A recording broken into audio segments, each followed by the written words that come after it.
All right, we're going to get it started right here with Aaron Rodgers, who was left scratching his head when the Packers traded up to draft quarterback Jordan Love in the first round.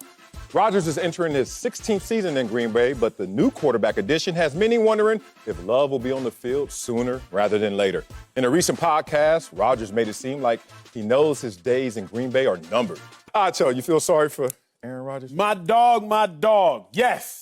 I pity Aaron Rodgers. Oh. Yeah, I'm going to shed a tear. I'm going to shed a tear, Marcellus. Now, look, okay? It's hard for me to feel sorry for a man who's made over $100 million in his career. It's hard for me to feel sorry for a man who I see on my TV with his double check and what you call commercials. Yeah. It is. Yeah.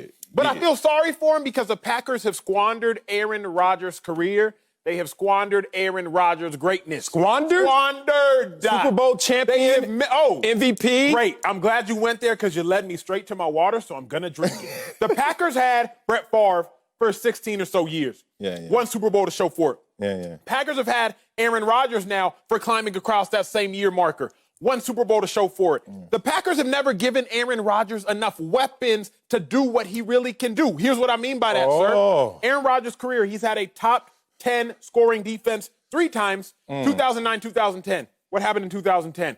They won the Super Bowl. Boom. What happened this past year, 2019? It's the third time, only the third time in Aaron Rodgers' tenure with the Packers that they've had a top 10 scoring defense. You saw how far they went.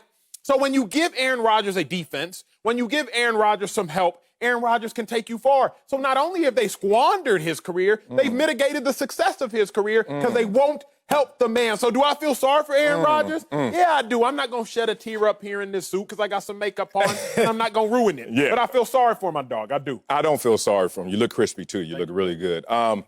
Is he still starting? He is. Oh, okay. So he can write his own ticket, so I don't feel sorry for that. Is he still named Aaron Rodgers? He is. Did they take all of his skill set out of his body when they drafted Jordan Love? No. Aaron Rodgers is still in pole position. He writes what's going on in Green Bay. Unfortunately, he also reads what's going on in Green Bay. And the writing is on the wall that sooner rather than later, they're going to play Jordan Love. But I still don't feel sorry for you. And you want to talk about these weapons or lack thereof. In Tom Brady's 20 years in New England, you know how many offensive Pro Bowlers he had? I'm trying to quote my man Colin Cowherd, since I do watch his show in preparation for our show. 11 in 20 years. Aaron Rodgers in 12 years had 12. Aaron Rodgers had more Pro Bowlers on the offensive side, more weapons. Right now, he has in Jones, that is a top-tier running back, Aaron Jones. Let's talk about receiver, Devontae Adams. Is he a top receiver? Yes. So is his offensive line top 5 in the NFL? Yes. Whoa, he doesn't have weapons. That's such a lazy argument from a Bieber fan. What? I don't understand why you went there. No, sir. Here's what we're not going to do. Right. Marcellus, what side of the ball did you play on, sir? Defense. How many phases of the game are there, sir? 3 phases of the game. You got offense, you got defense, you got special teams. So you're sitting here and you're going to tell me about the help that Tom Brady hasn't had offensively in comparing Tom Brady to Aaron Rodgers. Yeah, that's weapons. Can we talk about defense, sir? Because what you know what the Patriots have continually, annually? Yeah, tap the Bill Belichick. Tap the deck. They have Belichick, but more than that, they have a perennial top 10 defense year in and year out. I give you some of that. And so it's not just about the lack of help, because not only does Aaron Rodgers not have a ton of help offensively, the Packers defensively haven't been stout. So we can't just act as if a whole phase of the game, a phase, sir, that you played on. So how dare you disrespect defense by ignoring it? A phase that you played on, I'm not just going to sit here and let you ignore that. Well, you're actually not respecting my experience there to realize that if you put a stalwart defense, all-time defense, and they played in this hypothetical game against the best offense, best defense, you know who's going to win that game? The offense. Because the defense can play great for 58 and a half minutes. And then that offense gets that Patrick Mahomes moment. Dot, dot, dot. And then there it went. You just lost the game. It could be 7-3. It could be 21-0. Whatever it is, the defense can hold up for only so long. The offense just needs opportunities. To say that you feel sorry for Aaron Rodgers makes you disrespect what the game of NFL football is really about.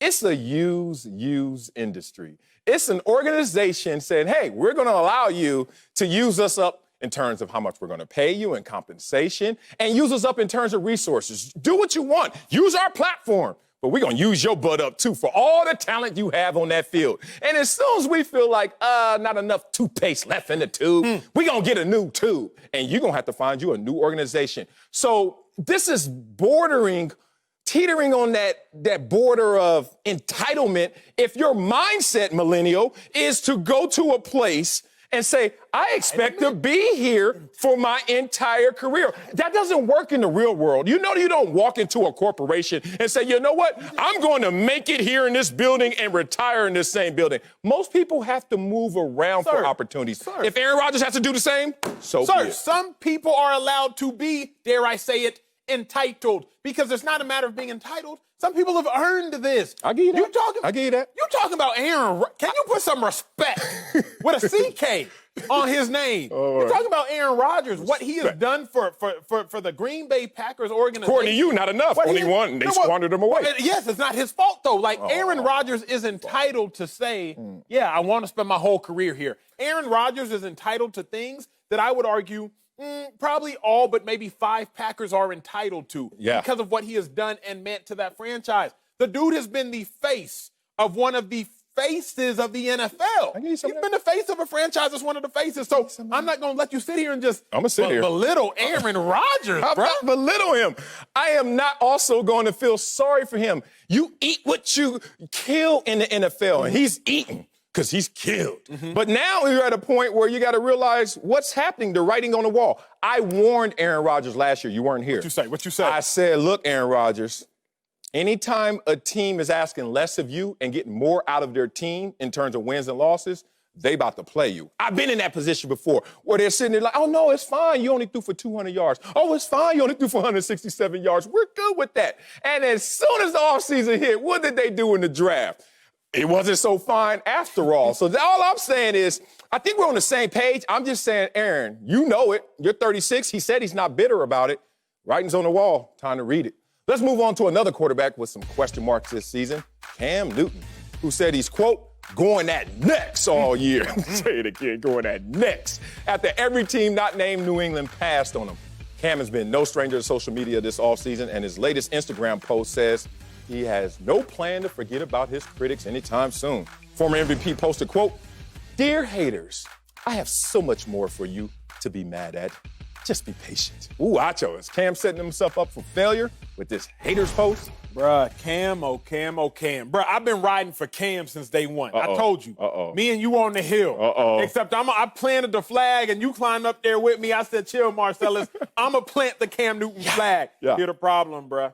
I'm starting to have to dig the flag up. But it has nothing to do with Cam. I think Cam is setting himself up for failure because he got to realize it looks like there's a mass exodus in New England right now.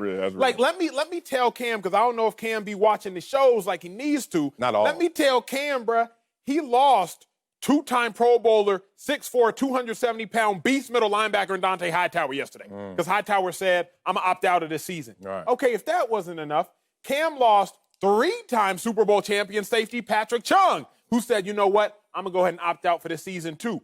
Over 200 starts between them two dogs. Remember, bruh, defensive players, we put the fire out. Offense throws an interception. Hey, defense, hey, put your helmets on. Let's go put the fire out.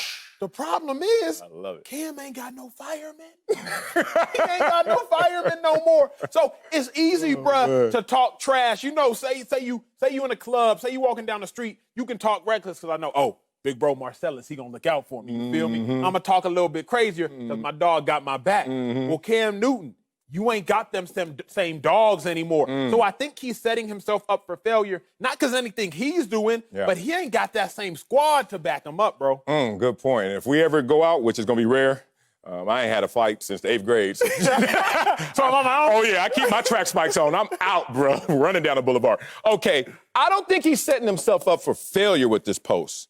Because he can win this way. Like, there's a lot of people fully motivated by haters. Michael Jordan comes to mind quickly with those liquor store eyes, talking about, oh, man, I use all the negatives for a positive.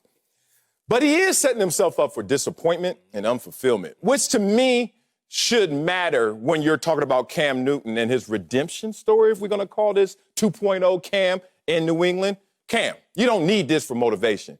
Your motivation should be from the fact that if I'm fully healthy, I'm still an MVP candidate.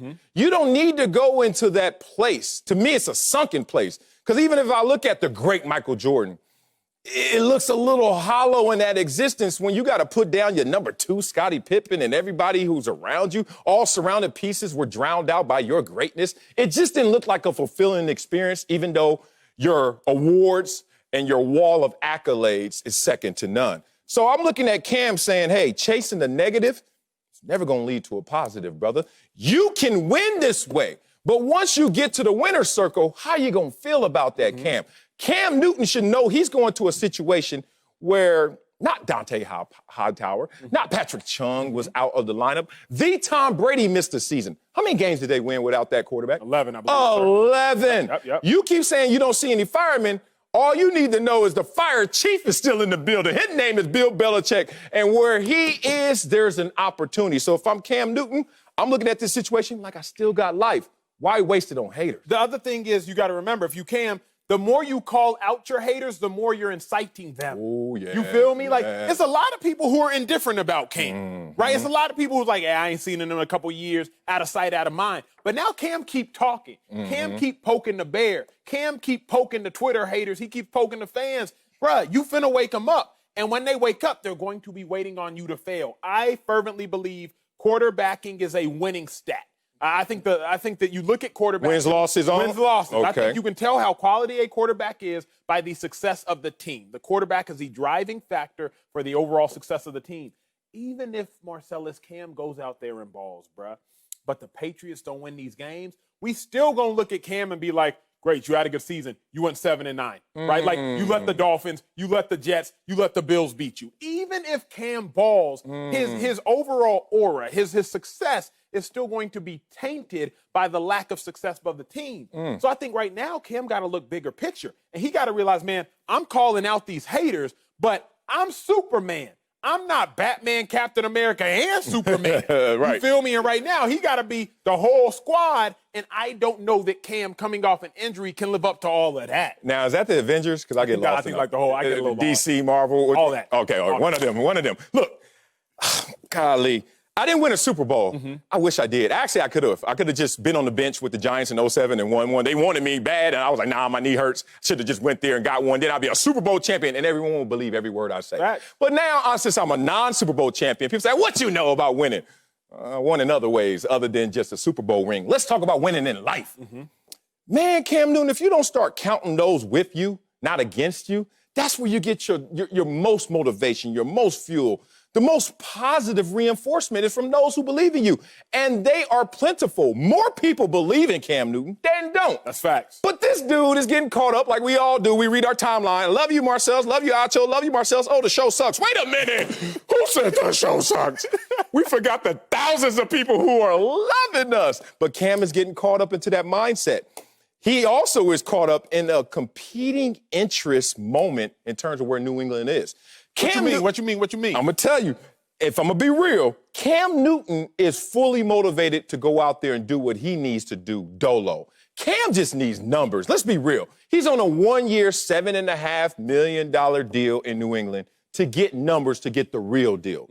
New England's interest may be, some are saying tanking, some are saying, hey, we're just going to see how it plays post-Brady and then reevaluate because of their cap situation. But hold on. If I'm Cam Newton, I can't get caught up in y'all restricted cap situation. If I'm Cam Newton, I can't get caught up in this mass exodus and all of a sudden y'all, quote unquote, may be tanking. I gotta get my numbers. So it's gonna be an interesting play if the organization is going in a different direction than Cam Newton, who's going fully motivated just for his numbers. Download the all-new Fox Sports app now.